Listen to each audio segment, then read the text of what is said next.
ಓಂ ಶಾಂತಿ. ಮುರುಳಿಯ date ಆಗಿದೆ 22/1/2025. ಪ್ರಾರ್ಥ ಮುರುಳಿ ಬಾಪ್ ದಾದಾ ಮಧುಬನ.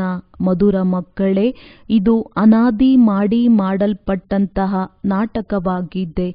ಇದು ಬಹಳ ಚೆನ್ನಾಗಿ ಮಾಡಲ್ಪಟ್ಟಿದೆ.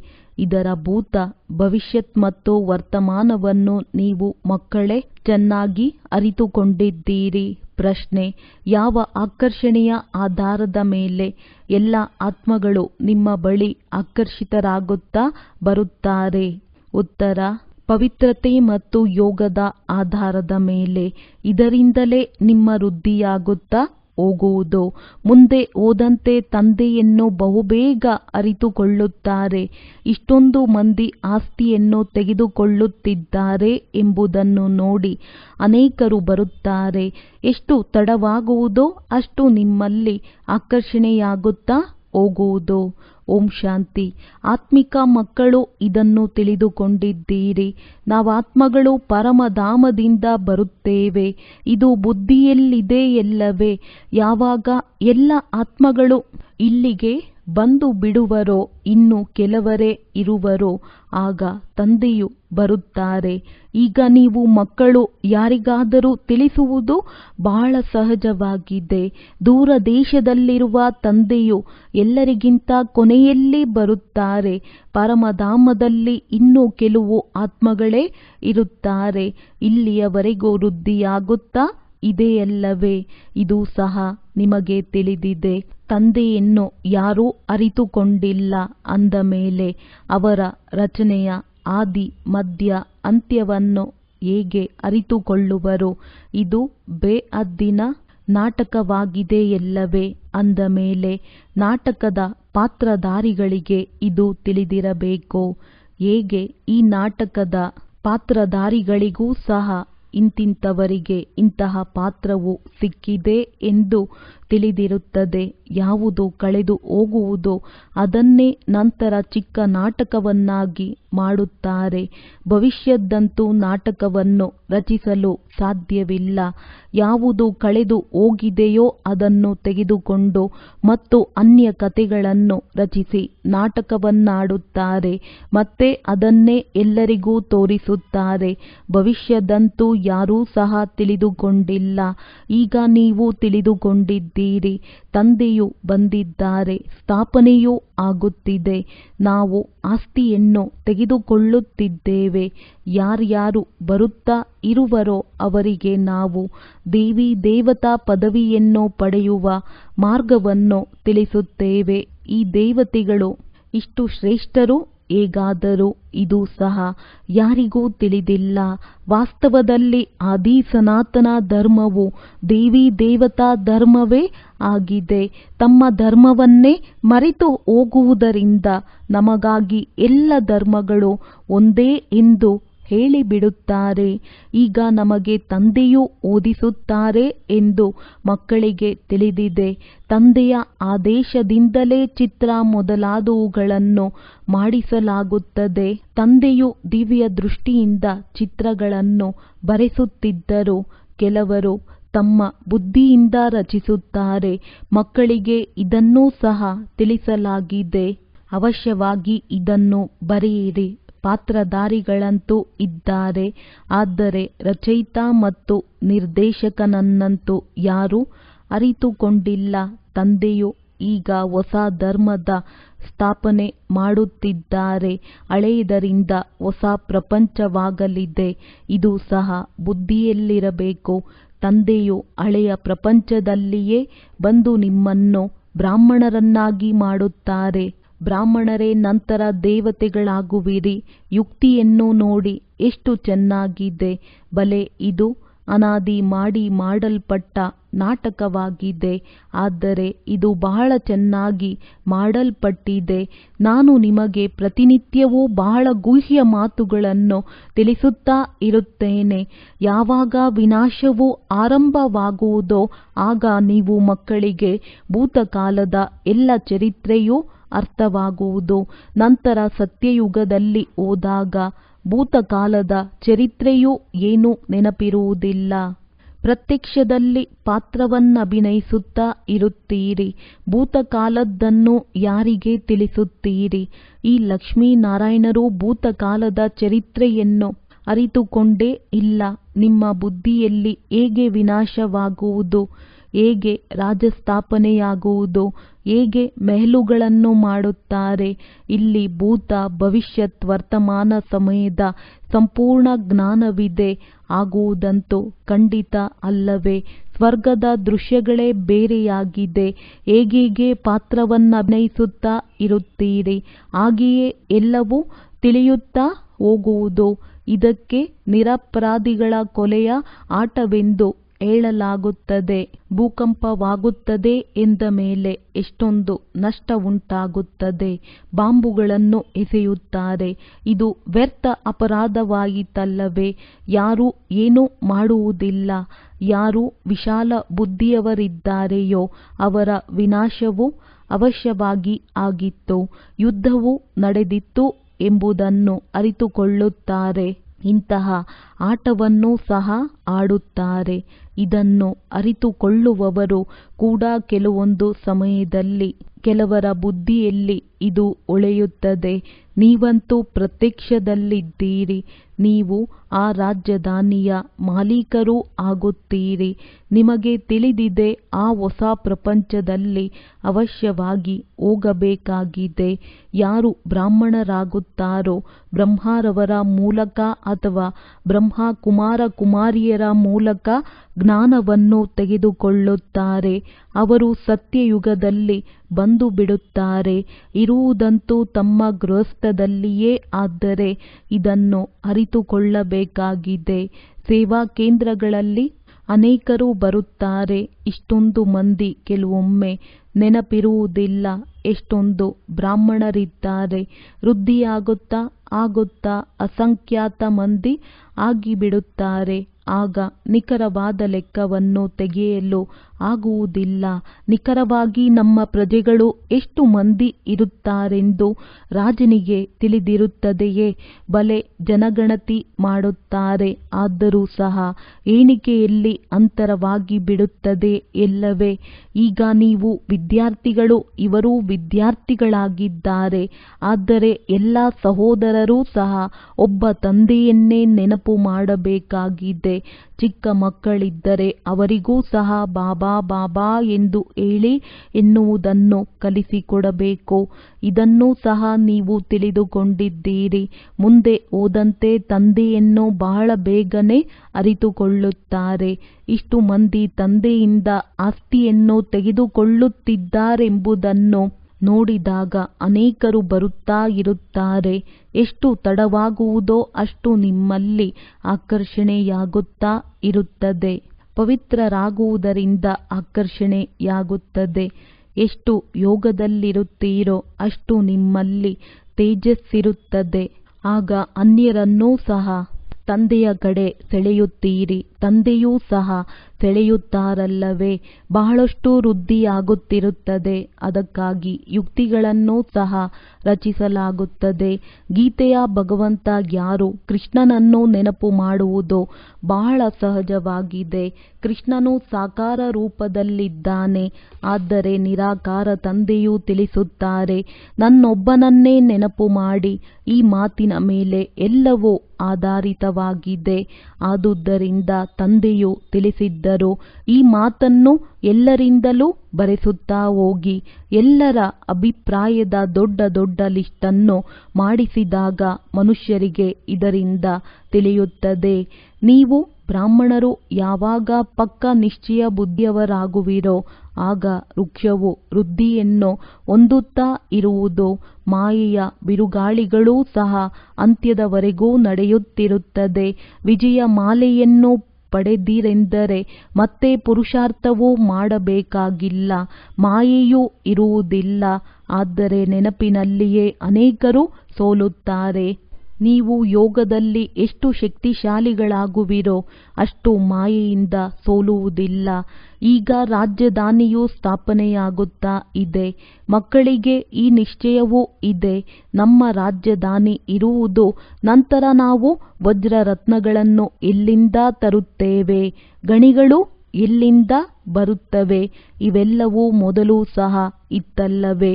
ಇದರಲ್ಲಿ ತಬ್ಬಿಬ್ಬಾಗುವ ಮಾತೇ ಇಲ್ಲ. ಏನಾಗಬೇಕಾಗಿದೆಯೋ ಅದನ್ನು ಪ್ರತ್ಯಕ್ಷದಲ್ಲಿ ನೋಡುವಿರಿ. ಸ್ವರ್ಗವಂತೂ ಖಂಡಿತ ಸ್ಥಾಪನೆಯಾಗುತ್ತದೆ. ಯಾರು ಚೆನ್ನಾಗಿ ಓದುವರೋ ಅವರಿಗೆ ನಾನು ಹೋಗಿ ಭವಿಷ್ಯದಲ್ಲಿ ರಾಜಕುಮಾರನಾಗುವೆನು, ವಜ್ರ ವೈಡೂರ್ಯಗಳ ಮೆಹಲುಗಳಲ್ಲಿರುತ್ತೇವೆ ಎಂದು ನಿಶ್ಚಯವಿರುತ್ತದೆ. ಈ ನಿಶ್ಚಯವೂ ಸಹ ಸೇವಾದಾರಿ ಮಕ್ಕಳಿಗೆ ಇರುವುದು. ಯಾರು ಕಡಿಮೆ ಪದವಿಯನ್ನು ಪಡೆಯುವವರಿದ್ದಾರೆಯೋ ಅವರಿಗೆ ನಾವು ಸತ್ಯಯುಗದಲ್ಲಿ ಹೇಗೆ ಮೆಹಲುಗಳನ್ನು ನಿರ್ಮಿಸುತ್ತೇವೆಂಬ ವಿಚಾರವೂ ಸಹ ಬರುವುದಿಲ್ಲ. ಯಾರು ಬಹಳ ಸೇವೆ ಮಾಡುವರೋ ಅವರೇ ಮೆಹಲುಗಳಲ್ಲಿ ಹೋಗಿ ಇರುತ್ತಾರಲ್ಲವೇ? ದಾಸದಾಸಿಯರಂತೂ ತಯಾರಾಗಿರುವವರು ಸಹಜವಾಗಿ ಸಿಗುತ್ತಾರೆ. ಸೇವಾದಾರಿ ಮಕ್ಕಳಿಗೆ ಇಂತಹ ವಿಚಾರಗಳು ಬರುತ್ತಿರುತ್ತವೆ. ಮಕ್ಕಳು ಸಹ ತಿಳಿದುಕೊಂಡಿರುತ್ತೀರಿ ಯಾರ್ಯಾರು ಒಳ್ಳೆಯ ಸೇವೆ ಮಾಡುವವರಾಗಿದ್ದಾರೆ. ನಾವು ಪುರುಷಾರ್ಥ ಮಾಡದಿದ್ದರೆ ವಿದ್ಯಾವಂತರ ಮುಂದೆ ಹೋಗಿ ತಲೆಬಾಗುತ್ತೇವೆ. ಹೇಗೆ ಈ ಬ್ರಹ್ಮ ತಂದೆ ಇದ್ದಾರೆ, ಇವರಿಗೆ ವಿಚಾರವಿರುತ್ತದೆಯಲ್ಲವೇ? ವೃದ್ಧರು ಮತ್ತು ಬಾಲಕರು ಸಮಾನರಾಗಿ ಬಿಟ್ಟರು. ಆದ್ದರಿಂದ ಇವರ ಚಟುವಟಿಕೆಗಳೂ ಸಹ ಬಾಲ್ಯದ ತರಹ ಇದೆ. ತಂದೆಯದಂತೂ ಒಂದೇ ಚಟುವಟಿಕೆಯಾಗಿದೆ, ಮಕ್ಕಳಿಗೆ ಓದಿಸುವುದು, ಕಲಿಸುವುದು. ವಿಜಯ ಮಾಲೆಯ ಮಣಿಯಾಗಬೇಕೆಂದರೆ ಬಹಳ ಪುರುಷಾರ್ಥವೂ ಬೇಕು, ಬಹಳ ಮಧುರರಾಗಬೇಕು. ಶ್ರೀಮತದಂತೆ ನಡೆದಾಗಲೇ ಶ್ರೇಷ್ಠರಾಗುವಿರಿ. ಇದು ತಿಳುವಳಿಕೆಯ ಮಾತಾಗಿದೆ ಎಲ್ಲವೇ? ತಂದೆಯೂ ತಿಳಿಸುತ್ತಾರೆ, ನಾವು ಏನನ್ನು ತಿಳಿಸುತ್ತೇವೆಯೋ ಅದರ ಮೇಲೆ ಮನನ ಮಾಡಿ ಮುಂದೆ ಹೋದಂತೆ ಇನ್ನೂ ನಿಮಗೆ ಸಾಕ್ಷಾತ್ಕಾರವಾಗುತ್ತದೆ. ಸಮೀಪವನ್ನು ತಲುಪುತ್ತೀರೆಂದರೆ ಎಲ್ಲವೂ ಸ್ಮೃತಿಗೆ ಬರುತ್ತಾ ಇರುವುದು. ನಮ್ಮ ರಾಜಧಾನಿಯಿಂದ ಬಂದು 5000 ವರ್ಷಗಳಾಯಿತು.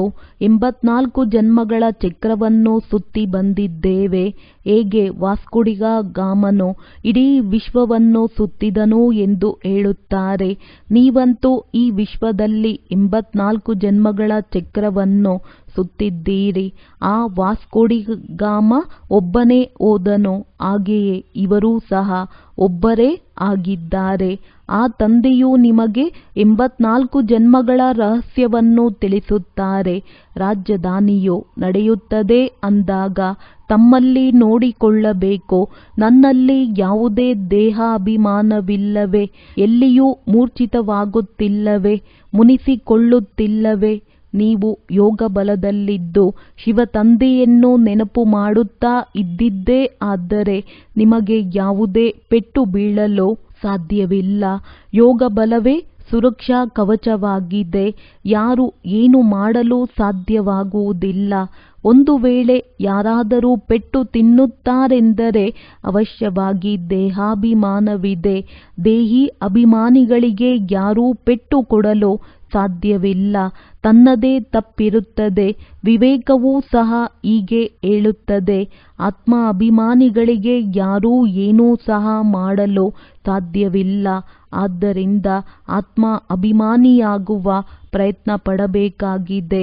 ಎಲ್ಲರಿಗೆ ಸಂದೇಶವನ್ನು ಕೊಡಬೇಕಾಗಿದೆ. ಭಗವಾನುವಾಚ ಮನ್ಮನಾಭವ. ಯಾವ ಭಗವಂತ? ಇದನ್ನು ಸಹ ನೀವು ಮಕ್ಕಳು ಸ್ಪಷ್ಟಪಡಿಸಬೇಕಾಗಿದೆ. ಕೇವಲ ಈ ಒಂದೇ ಮಾತಿನಲ್ಲಿ ನಿಮ್ಮ ವಿಜಯವಾಗುವುದು. ಇಡೀ ಪ್ರಪಂಚದಲ್ಲಿ ಮನುಷ್ಯರ ಬುದ್ಧಿಯಲ್ಲಿ ಕೃಷ್ಣ ಭಗವಾನುವಾಚ ಇದೆ. ಯಾವಾಗ ನೀವು ತಿಳಿಸುತ್ತೀರೋ ಆಗ ಈ ಮಾತು ಸರಿಯೆಂದು ಹೇಳುತ್ತಾರೆ. ಆದರೆ ಯಾವಾಗ ನಿಮ್ಮ ತರಹ ಅರ್ಥ ಮಾಡಿಕೊಳ್ಳುವರೋ ಆಗ ತಂದೆಯು ಏನು ಕಲಿಸುವರೋ ಅದೇ ಸರಿಯೆಂದು ಹೇಳುತ್ತಾರೆ. ನಾನು ಈ ರೀತಿ ಇದ್ದೇನೆ, ನನ್ನನ್ನು ಯಾರೂ ಅರಿತುಕೊಳ್ಳಲು ಸಾಧ್ಯವಿಲ್ಲವೆಂದು ಕೃಷ್ಣನು ಹೇಳಲು ಸಾಧ್ಯವೇ? ಕೃಷ್ಣನನ್ನಂತೂ ಎಲ್ಲರೂ ಅರಿತುಕೊಳ್ಳುವರು. ಕೃಷ್ಣನ ತನುವಿನಿಂದ ಭಗವಂತನು ಹೇಳುತ್ತಾರೆಂದಲ್ಲ, ಕೃಷ್ಣನು ಸತ್ಯಯುಗದಲ್ಲಿರುತ್ತಾನೆ ಅಂದ ಮೇಲೆ ಅಲ್ಲಿ ಭಗವಂತನು ಹೇಗೆ ಬರುತ್ತಾರೆ? ಭಗವಂತನು ಪುರುಷೋತ್ತಮ ಸಂಗಮ ಯುಗದಲ್ಲಿಯೇ ಬರುತ್ತಾರೆ. ಆದ್ದರಿಂದ ನೀವು ಮಕ್ಕಳು ಅನೇಕರಿಂದ ಬರೆಸಿಕೊಳ್ಳುತ್ತಾ ಹೋಗಿ. ನಿಮ್ಮ ಬಳಿ ಎಲ್ಲರ ಅಭಿಪ್ರಾಯದ ಪುಸ್ತಕವು ಮುದ್ರಿಸಲ್ಪಟ್ಟಿರಲಿ, ಅದರಲ್ಲಿ ಎಲ್ಲರ ಬರವಣಿಗೆ ಇರಲಿ. ಯಾವಾಗ ಇಷ್ಟೆಲ್ಲರೂ ಹೀಗೆ ಬರೆದಿದ್ದಾರೆಂಬುದನ್ನು ಅನ್ಯರು ನೋಡಿದಾಗ ತಾವು ಬರೆಯುತ್ತಾರೆ. ಆಗ ನಿಮ್ಮ ಬಳಿ ಬಹಳ ಜನರ ಲೇಖನಗಳು ಬರುತ್ತವೆ. ಗೀತೆಯ ಭಗವಂತ ಯಾರು? ಮೇಲ್ಪಂಕ್ತಿಯಲ್ಲೂ ಸಹ ಬರೆಯಲ್ಪಟ್ಟಿರಲಿ, ಶ್ರೇಷ್ಠಾತಿ ಶ್ರೇಷ್ಠರಾದವರು ತಂದೆಯೇ ಆಗಿದ್ದಾರೆ. ಕೃಷ್ಣನಂತೂ ಶ್ರೇಷ್ಠಾತಿ ಶ್ರೇಷ್ಠ ಅಲ್ಲ ಎಂದು ನನ್ನೊಬ್ಬನನ್ನೇ ನೆನಪು ಮಾಡಿ ಎಂದು ಕೃಷ್ಣನು ಹೇಳಲು ಸಾಧ್ಯವಿಲ್ಲ. ಬ್ರಹ್ಮರವರಿಗಿಂತಲೂ ಶ್ರೇಷ್ಠರು ಭಗವಂತನಲ್ಲವೇ? ಮುಖ್ಯ ಮಾತೆ ಇದಾಗಿದೆ. ಇದರಲ್ಲಿ ಎಲ್ಲರ ದಿವಾಳಿತನವು ಹೊರಟು ಹೋಗುತ್ತದೆ. ಇಲ್ಲಿಯೇ ಕುಳಿತುಕೊಳ್ಳಿ ಎಂದು ತಂದೆಯು ಹೇಳುವುದಿಲ್ಲ. ಸದ್ಗುರುವನ್ನು ತನ್ನವರನ್ನಾಗಿ ಮಾಡಿಕೊಂಡ ಮೇಲೆ ತಮ್ಮ ಮನೆಯಲ್ಲಿಯೇ ಇರಿ. ಆರಂಭದಲ್ಲಂತೂ ನಿಮ್ಮ ಭೇಟಿಯಾಗಿತ್ತು. ಶಾಸ್ತ್ರಗಳಲ್ಲಿ ಬಟ್ಟಿಯ ಮಾತಿದೆ. ಆದರೆ ಯಾವುದಕ್ಕೆ ಬಟ್ಟಿ ಎಂದು ಹೇಳಲಾಗುತ್ತದೆ ಎಂಬುದನ್ನು ಯಾರೂ ತಿಳಿದುಕೊಂಡಿಲ್ಲ. ಬಟ್ಟಿಯು ಇಟ್ಟಿಗೆಗಳದ್ದಾಗಿರುತ್ತದೆ, ಇಟ್ಟಿಗೆಗಳ ಬಟ್ಟಿಯೂ ಇರುತ್ತದೆ. ಅದರಲ್ಲಿ ಕೆಲವು ಇಟ್ಟಿಗೆಗಳು ಚೆನ್ನಾಗಿ ಸುಡುತ್ತವೆ, ಕೆಲವು ಹಸಿಯಾಗಿಯೇ ಉಳಿಯುತ್ತವೆ. ಇಲ್ಲಿಯೂ ಸಹ ನೋಡಿ, ಚಿನ್ನವಂತೂ ಇಲ್ಲ, ಕಲ್ಲು ಮುಳ್ಳುಗಳಂತೆ ಇದೆ. ಹಳೆಯ ವಸ್ತುವಿಗೆ ಬಹಳ ಮಾನ್ಯತೆ ಇದೆ. ಶಿವತಂದೆ ಮತ್ತು ದೇವತೆಗಳಿಗೂ ಮಾನ್ಯತೆ ಇದೆಯಲ್ಲವೇ? ಸತ್ಯಯುಗದಲ್ಲಿ ಮಾನ್ಯತೆಯ ಮಾತೇ ಇಲ್ಲ. ಅಲ್ಲಿ ಯಾವುದೇ ಹಳೆಯ ವಸ್ತುಗಳನ್ನು ಅನ್ವೇಷಣೆ ಮಾಡುವುದಿಲ್ಲ. ಅಲ್ಲಿ ಹೊಟ್ಟೆಯೂ ತುಂಬಿರುತ್ತದೆ, ಹುಡುಕುವ ಅವಶ್ಯಕತೆಯೇ ಇರುವುದಿಲ್ಲ. ನಿಮಗೆ ಅಲ್ಲಿ ಭೂಮಿಯನ್ನು ಅಗೆಯಬೇಕಾಗುವುದಿಲ್ಲ. ದ್ವಾಪರದ ನಂತರ ಭೂಮಿಯನ್ನು ಅಗೆದು ಖನಿಜ ತೆಗೆಯುವುದನ್ನು ಪ್ರಾರಂಭಿಸುತ್ತಾರೆ, ಮನೆಗಳನ್ನು ಕಟ್ಟುತ್ತಾರೆ. ಸ್ವಲ್ಪ ಸಿಕ್ಕಿತೆಂದರೆ ಕೆಳಗೆ ಇನ್ನೂ ಇದೆಯೆಂದು ತಿಳಿಯುತ್ತಾರೆ. ಸತ್ಯಯುಗದಲ್ಲಿ ನಿಮಗೆ ಯಾವುದರ ಚಿಂತೆಯೂ ಇರುವುದಿಲ್ಲ. ಅಲ್ಲಂತೂ ಚಿನ್ನವೇ ಚಿನ್ನವಿರುತ್ತದೆ, ಇಟ್ಟಿಗೆಗಳೇ ಚಿನ್ನದಿಂದ ಕೂಡಿರುತ್ತದೆ. ಕಲ್ಪದ ಹಿಂದೆ ಏನಾಗಿದೆಯೋ ಅದು ನಿಗದಿಯಾಗಿದೆ, ಅದೇ ಸಾಕ್ಷಾತ್ಕಾರವಾಗುತ್ತದೆ. ಆತ್ಮಗಳನ್ನು ಕರೆಸಲಾಗುತ್ತದೆ. ಇದು ಸಹ ನಾಟಕದಲ್ಲಿ ನಿಗದಿಯಾಗಿದೆ. ಇದರಲ್ಲಿ ತಬ್ಬಿಬ್ಬಾಗುವ ಮಾತಿಲ್ಲ. ಕ್ಷಣ ಪ್ರತಿಕ್ಷಣ ಪಾತ್ರವು ಅಭಿನಯಿಸಲ್ಪಡುತ್ತವೆ, ನಂತರ ಮರೆಯಾಗಿ ಬಿಡುತ್ತದೆ. ಇದು ವಿದ್ಯೆಯಾಗಿದೆ. ಭಕ್ತಿ ಮಾರ್ಗದಲ್ಲಂತೂ ಅನೇಕ ಚಿತ್ರಗಳಿವೆ. ಈ ನಿಮ್ಮ ಚಿತ್ರಗಳೆಲ್ಲವೂ ಅರ್ಥಸಹಿತವಾಗಿದೆ. ಅರ್ಥವಿಲ್ಲದ ಯಾವುದೇ ಚಿತ್ರವಿಲ್ಲ.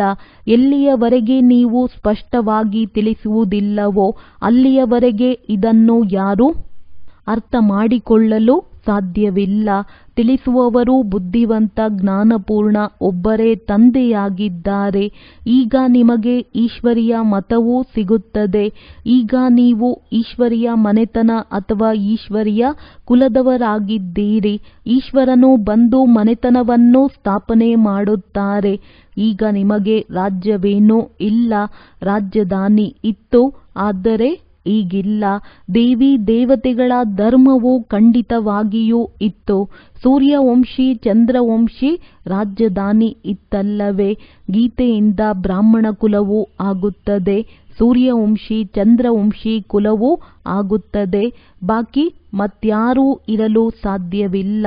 ನೀವು ಮಕ್ಕಳು ಸೃಷ್ಟಿಯ ಆದಿ ಮಧ್ಯ ಅಂತ್ಯವನ್ನು ಅರಿತುಕೊಂಡಿದ್ದೀರಿ. ಮಹಾಪ್ರಳಯವಾಗುತ್ತದೆ ಎಂದು ಮೊದಲು ತಿಳಿದುಕೊಂಡಿದ್ದೀರಿ.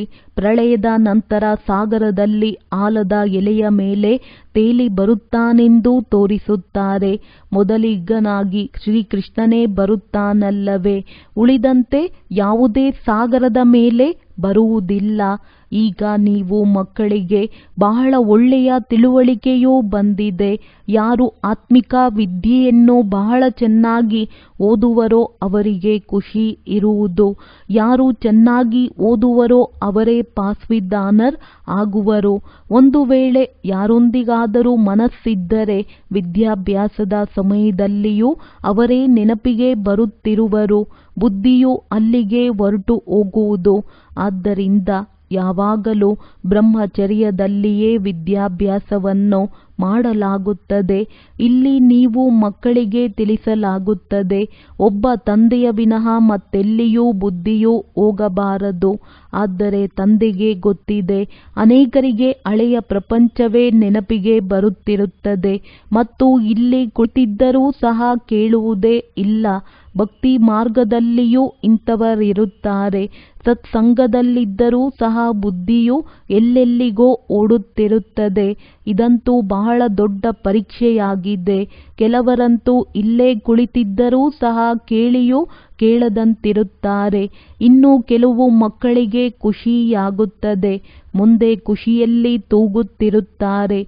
ಬುದ್ಧಿಯೋಗವು ತಂದೆಯ ಜೊತೆ ಇದ್ದರೆ ಅಂತ್ಮತಿ ಸೋಗತಿಯಾಗುವುದು. ಇದಕ್ಕಾಗಿ ಬಹಳ ಒಳ್ಳೆಯ ಪುರುಷಾರ್ಥ ಮಾಡಬೇಕಾಗಿದೆ. ಇಲ್ಲಂತೂ ನಿಮಗೆ ಬಹಳ ಧನವೂ ಸಿಗುತ್ತದೆ. ಒಳ್ಳೆಯದು. ಮಧುರಾತಿ ಮಧುರ ಅಗಲಿ ಹೋಗಿ ಮರಳಿ ಸಿಕ್ಕಿರುವಂಥ ಮಕ್ಕಳಿಗೆ ಪ್ರೀತಿಯ ಮಾತ್ಪಿತಾ ಬಾಪ್ ದಾದಾರವರ ನೆನಪು, ಪ್ರೀತಿ ಹಾಗೂ ನಮಸ್ತೆ. ಆತ್ಮೀಯ ಮಕ್ಕಳಿಗೆ ಆತ್ಮೀಯ ತಂದೆಯ ನಮಸ್ತೆ. ಧಾರಣೆಗಾಗಿ ಮುಖ್ಯ ಸಾರ: ವಿಜಯ ಮಾಲೆಯ ಮಣಿಯಾಗಲು ಬಹಳ ಒಳ್ಳೆಯ ಪುರುಷಾರ್ಥ ಮಾಡಬೇಕಾಗಿದೆ. ಬಹಳ ಮಧುರರಾಗಬೇಕಾಗಿದೆ.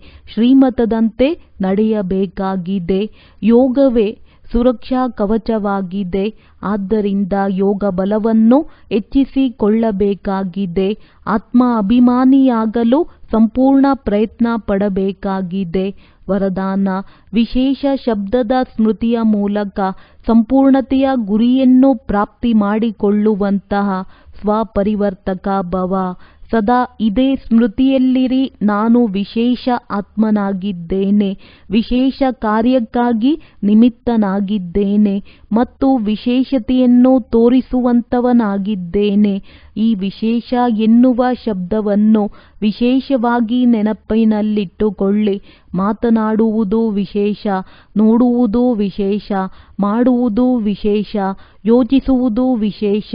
ಪ್ರತಿ ಮಾತಿನಲ್ಲೂ ಈ ವಿಶೇಷವೆಂಬ ಶಬ್ದವನ್ನು ತರುವುದರಿಂದ ಸಹಜವಾಗಿ ಸ್ವಪರಿವರ್ತಕರಿಂದ ವಿಶ್ವ ಪರಿವರ್ತಕರಾಗಿ ಬಿಡುವಿರಿ ಮತ್ತು ಯಾವ ಸಂಪೂರ್ಣತೆಯನ್ನು ಪ್ರಾಪ್ತಿ ಮಾಡಿಕೊಳ್ಳುವ ಲಕ್ಷ್ಯವಿಟ್ಟಿರುವಿರಿ ಆ ಗುರಿಯನ್ನೂ ಸಹ ಸಹಜವಾಗಿ ಪ್ರಾಪ್ತಿ ಮಾಡಿಕೊಳ್ಳುವಿರಿ. ಸ್ಲೋಗನ್: ವಿಘ್ನಗಳಿಂದ ಗಾಬರಿಯಾಗುವ ಬದಲು ಅದನ್ನು ಪೇಪರ್ ಎಂದು ತಿಳಿದು ಪಾರಾಗಿ. ಒಳ್ಳೆಯದು. ಓಂ ಶಾಂತಿ.